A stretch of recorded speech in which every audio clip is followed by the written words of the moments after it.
Warning. Curse of Strahd. Spoilers ahead. We rejoin Badakas the Rogue, Nala the Druid, Torin the Paladin, Zayli the Ranger, Irina, Zandala, Boblia, and 2 toddlers as the party gets breakfast at the Blue Water Inn. Last night, they had a tense dinner with Fiona Vakta, a Strahd-supporting noblewoman with ambitions to overthrow the current burgomaster of Vallaki. The party managed to escape dinner without declaring their support, but nothing is ever that simple. Badakas looks noticeably exhausted, as if his sleep did not restore him. However, despite my ominous hinting, no one says or does anything about it. Before we continue, please make sure you've subscribed to my channel. It helps me out a lot. Be sure to check out my Patreon for exclusive insights in my series after the episode. As the party gets their breakfast, they are greeted by Danica, the woman who regularly tends the bar. Are you ready for the Festival of the Blazing Sun? What is that again? Do they have roast chicken? The Baron puts on weekly festivals to attempt to remove Vallaki from Barovia. What are the festivals like? Lots of marching down the street. Things can be ceremoniously burned or sometimes violently destroyed at the end of the festival. This sounds like something Badakas wants in on. Where does it start? At the North Gate. It should proceed to the center of town and end there. Seems like a great idea to go to this festival after everything that has happened. Nothing could possibly go wrong. Especially in the middle of a depressing vampire town. Right? March down the street and burn things. Do we just want to go to the vineyard and avoid all of this? What are we doing again? I can't remember. The Ravens told us about the winery to the west, and the bartender asked us to head to the vineyard to check up on their deliveries. An eccentric half-elf from 2 nights prior approaches the party. Well, if you leave town early, be careful. Last people who tried to skip the festival got arrested and thrown in the stocks. They may well still be there. You can get arrested for not going to the festival? Attendants and children required. All will be well. Will there be pies? Badakas wants to know if there will be pies. Not usually. Best you'll probably get today is here. If you get a pie, I'll split one with you, Badakas. Badakas is down. When does this festival start? Any minute now. Let's just sit through it then. What an amazing use of our time. If you don't mind having extra company, I can usually get a good seat for the show. Sure, whatever. Why is this weirdo coming with us again? I don't know, Torin. It just seems to happen these days. Plus, if we say no, we're just going to walk through town in the same direction to a similar spot. Super awkward. We just walk there 10 feet behind him? Don't make it weird. Badakas thinks we should bring a bucket for the road. Bucket of chicken or a bucket? A bucket of chicken. Then once the chicken is gone, we will have a bucket. Then do it quickly, because we're going to leave soon. Badakas hurries over to Danica and orders a large bucket of chicken. We typically serve wolf steaks. Would you prefer that instead? Sure. Can you do a bucket of wolves? Do you have a bucket that I can fill for you? Unfortunately, Badakas does not have a bucket. Give me a moment. Danica reemerges with a sizable bucket. 10 gold for 20 wolf steaks, and I'll throw in the bucket for your bulk purchase. That's a Badakas good deal. Do you have any sauce Badakas can put on it? We have an in-house gravy. I can have some made while the steaks are cooking, and put some oregano on it. Oregano.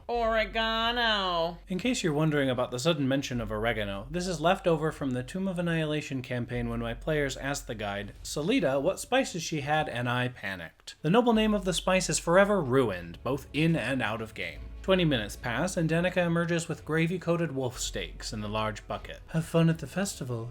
I'll see you there. The party proceeds out of the inn and onto the misty streets of Vallaki. Dark clouds loom overhead, threatening rain and worse. They immediately spot Lady Fiona Vakta and her sons in attendance. Stella, the unfortunate soul I mentioned last episode, is not in attendance as her madness would publicly bring shame to her family. Under threatening skies, a parade of unhappy children dressed as flowers trudges through damp streets, leading the way for a group of sorry-looking Vallakians carrying a large wicker ball. The burgomaster and his wife follow the procession, flanked by their 2 mastiffs. As weary spectators watch from their stoops, the wicker ball is borne into the town square and hoisted to its resting place on a wooden scaffold. The townsfolk take turns splashing the structure with oil. Just before the wicker sun can be set ablaze, the square is blanketed with a torrential downpour. Vargas Vallakovich defiantly yells, "All will be well," as he marches through the rain towards the wicker ball. Just as he thrusts his torch into the structure, it sputters and dies, drawing a singular laugh from the crowd. The Baron turns towards the offender as the crowd gasps in surprise. Lars, how dare you, misery maker! Spiteful! Arrest him! But he was laughing.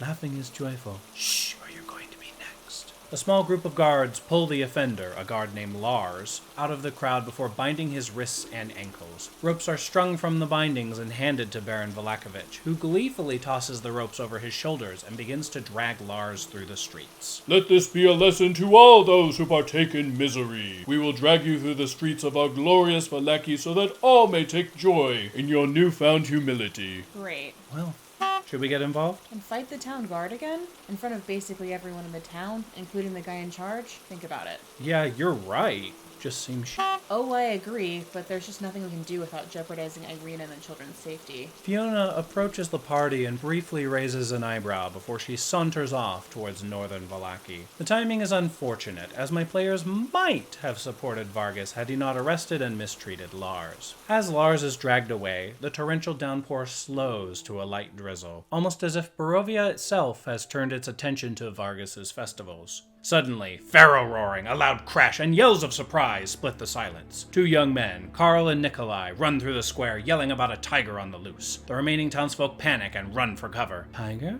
Ooh, let's go say hello. Yeah, let's say hello. Hey, so, I know we don't know each other, but I could really use a favor. I need to get my tiger, get it in its carriage, and get myself out of Vallaki. Why do you have it here? I'm hunting the Vistani. It's a long story. Hunting the Vistani? Hunting them with a tiger? I'm happy to share more at the Tower of Kazan to the west. I'm down to catch a tiger. Are we catching the tiger or providing the distraction? I'll catch it. I've trained it from a cub and shouldn't have any issues unless the guards come after us. I'm going to talk to it later and it had better like you. A strange statement. From somewhere else in the town, the party can hear the Baron's voice shouting orders to the guards. Citizens, shelter yourselves as you're able. Guards, locate the tiger. Squads of 5 and keep your eyes peeled. Barakas, we need a distraction. Okay. Does anyone have anything explosive? Wait, but how is Bedikas supposed to distract anyone when Bedikas has not finished Bedekas's chicken? The wolf meat? Yeah, Bedekas's chicken. Nala, I have minor illusion. Should we split up and make distractions at different places in the town? Sure, I'm done for whatever. Zandala throws a small firebolt at the wicker ball, causing the entire structure to erupt into an inferno. A nearby group of guards stops and observes the glorious flames. That's the thing about kerosene, it's not water-soluble. While the wicker ball is burning, Zayli runs north, Torin runs east, Nala runs west, and Barakas just hangs out in the town square. Zayli catches sight of a group of guards, who warn her to watch for the tiger. Zayli casts Minor Illusion to the south and causes it to sound like a tiger's roar. The guards curse and run off. Barakas is just hanging out in the middle of the town square, casually eating his bucket of gravy-slathered wolf steaks, while groups of guards run through the square every few minutes. Tiefling, have you seen a tiger nearby?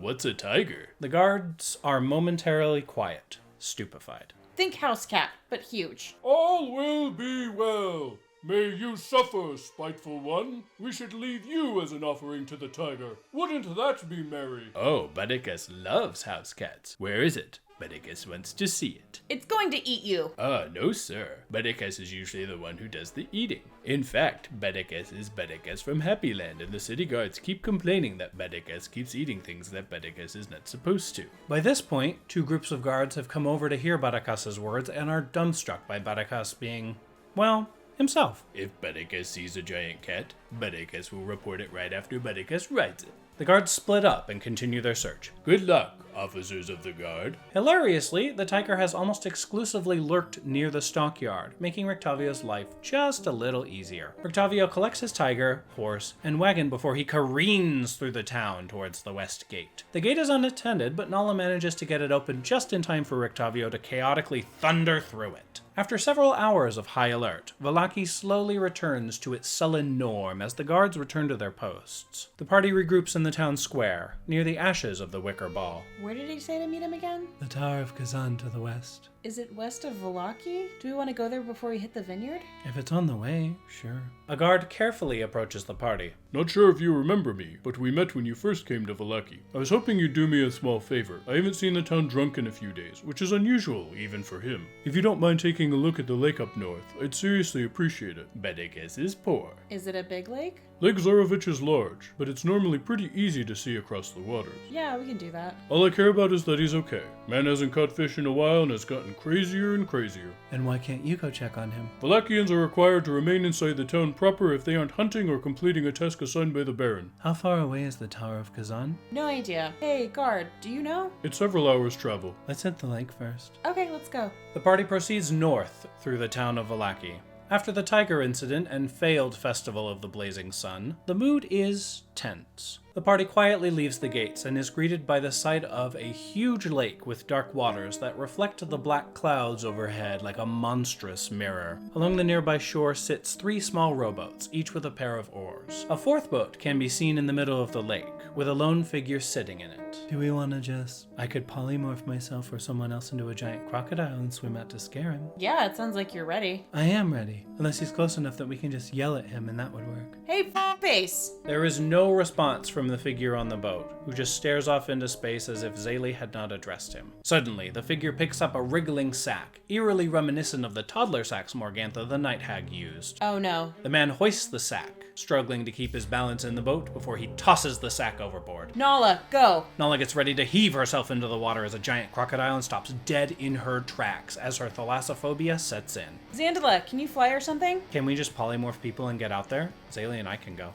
Nala and Xandala polymorph Zaylee and Torin into giant crocodiles. Zaylee does a little dance before tossing herself into the water, while Torin boringly just throws himself in. The two reach the boat in a matter of moments, but there they stop, wasting precious time while they decide who is going to pursue which option, save the wriggling sack or drag the boat back to shore. Zaylee chases the burlap sack into the icy depths of Lake Zarovich, disappearing from sight. Torin begins the incredibly awkward process of pushing the boat to shore. Now, you'd think that a huge reptilian creature would cause the individual manning the boat to panic, but the guy just takes it in stride, if you'd call total indifference taking something in stride. Zaylee reemerges with the sack and finagles it onto her broad reptilian back. From the sack, she can hear the coughing and spluttering of a half-drowned creature. Zaylee carefully swims towards the shore, trying to keep the sack from falling back into the water while Torin is largely making a fool of himself, trying to push the boat to the shore. Zaylee and Torin eventually rejoin the party on land as their normal selves. The sack is safely brought to the shore and the party temporarily takes custody of the individual on the boat. What's the crazy doing? Just staring at me since I got turned back from a crocodile. Someone open the sack. Got it. Zaylee slices open the sack to reveal a girl. What the Ernst! Milady? I need you to deliver a note and this payment to Luvash at his encampment. Dinner went poorly, I take it? They have not taken a side. Alas, to not take a side is to pick a losing side. We would all do well to remember that. Naturally. Is this a highest priority delivery, then? See to it immediately. As you wish. A special thanks to my lovely patrons for helping make these videos possible. And thank you all so much for watching. If you enjoyed this video, please hit that subscribe button, smash that like button, share my video on your Twitter, Facebook, or other social media, and make the leap to become one of my patrons on Patreon. As a patron, you gain exclusive access to my after the episode content and other benefits as well. I'll see you all next time.